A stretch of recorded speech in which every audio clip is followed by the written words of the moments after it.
Hi, everybody.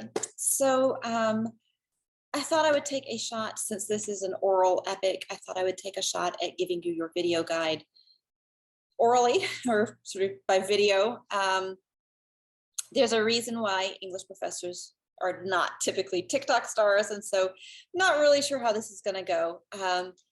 Definitely at the keyboard is my favorite modality, but I thought we'd give it a shot, and fingers crossed. I'm relying for my discussion here in part on Thomas Cahill's exegesis, not super scholarly, but very thoroughly sourced, in his book, How the Irish Saved Civilization. And similar to his works that I've already cited for you on Greece and on the Jews, or on Jewish tradition and culture, similarly, he is making, he's recapping a period of history and a sort of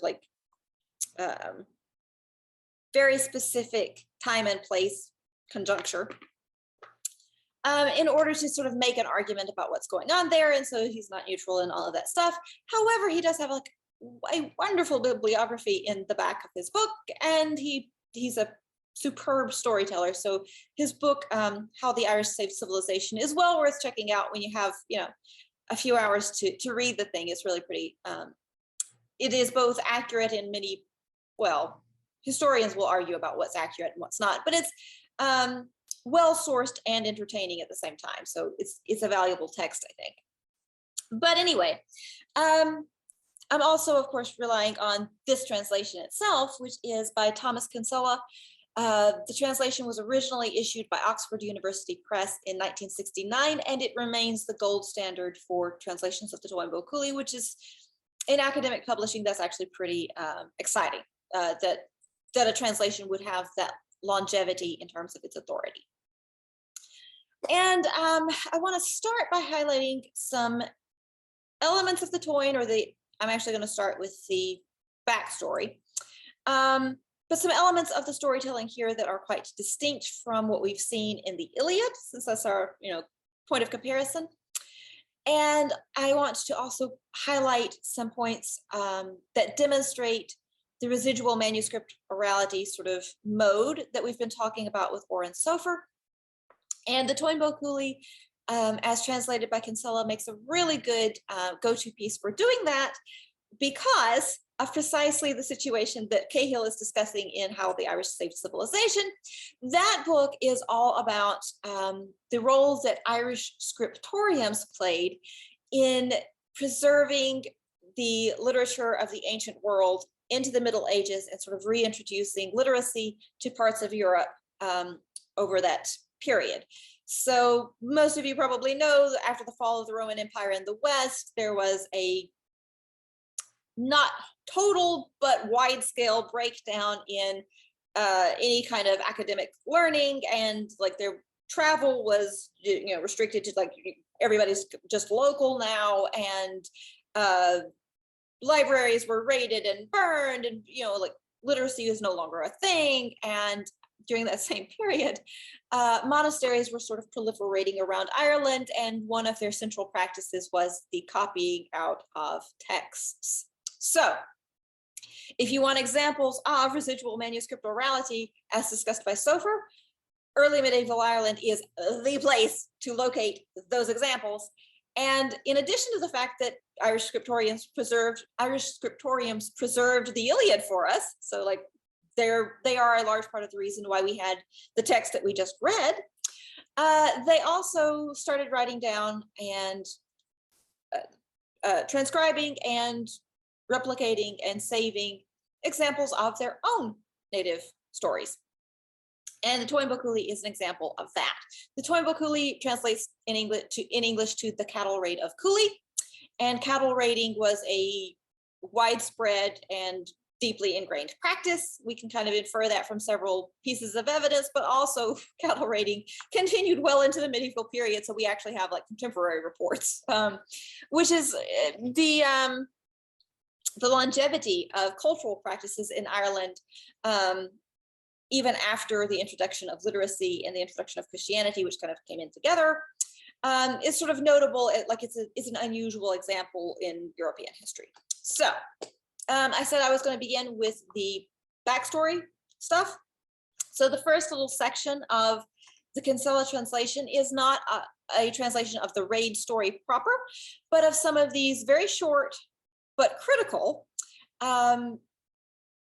pieces of narrative that you need to know in order to understand where the raid is coming from and who these people are. And particularly, you need this backstory in order to understand who Cúchulainn is and why he is fighting like this series of single combats all the way across the Connacht plain. So, no, I think it's the Murthium plain. Anyway, so very briefly, one of the passages that I have provided for you in your Canvas PDFs explains why the Ulstermen are not out there defending their own territory and why Cúchulainn is doing this fighting for them. So Cúchulainn is like the archetypical Irish hero. He is in like legend after legend after legend. There are all kinds of stories about Cúchulainn. He's very much in the superhero mode, right? Like he has 7 irises on each eye, and his hair is like 7 different colors. And when he's really mad, a plume of smoke shoots from his brain. It's all this huge stuff. He's also really shy and bashful. There's one story in which they don't know what to do with him. He's running around the field in a rage, and they're like, "We'll embarrass him," and they like send a bunch of girls out to like flash him, basically. Like they throw up in their robes, and he's like, "Hey, oh no, the girls!"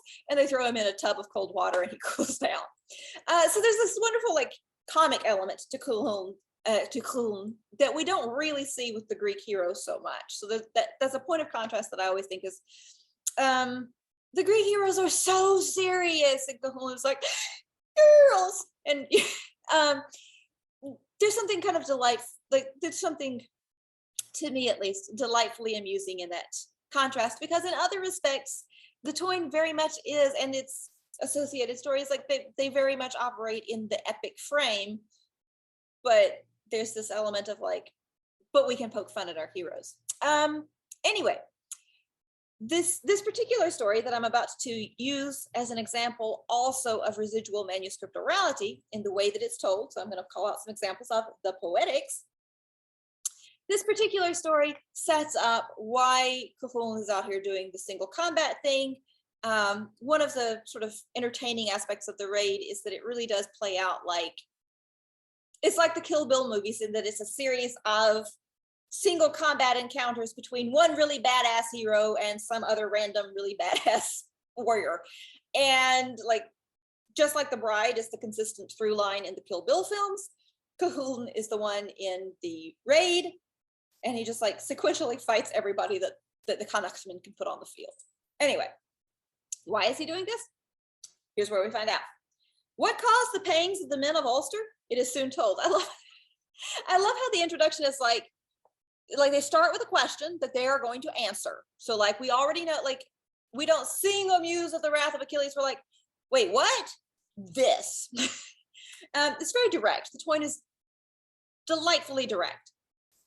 There was a very rich landlord in Ulster, Cúchulainn Mech Agnovan. Right, takes me a second. The words, like, it's not that they're so hard to say, but they really will trick you, because the pronunciation of these words in Irish is not like, if you pronounce the words on the page the way you would say that same sequence of letters if it were an English word, you will be very messed up. There's a pronunciation guide in the front of the book. I don't ask you to learn it entirely, but we will kind of discuss some of the key differences in class so that you have an idea of how to say these words. Anyway, he lived in a lonely place in the mountains with all his sons. We don't know how many. His wife was dead. I told you it's direct, like, she's dead. Once, as he was alone in the house, he saw a woman coming toward him there, and she was a fine woman in his eyes. She settled down and began working at once, as though she were well used to the house. She just wanders in and starts doing housework. Okay. When night came, she put everything in order without being asked. I love that it says, like, without being asked. Like, yeah, if some rando showed up and started doing stuff in my house, I wouldn't ask them. Like, do the dishes, you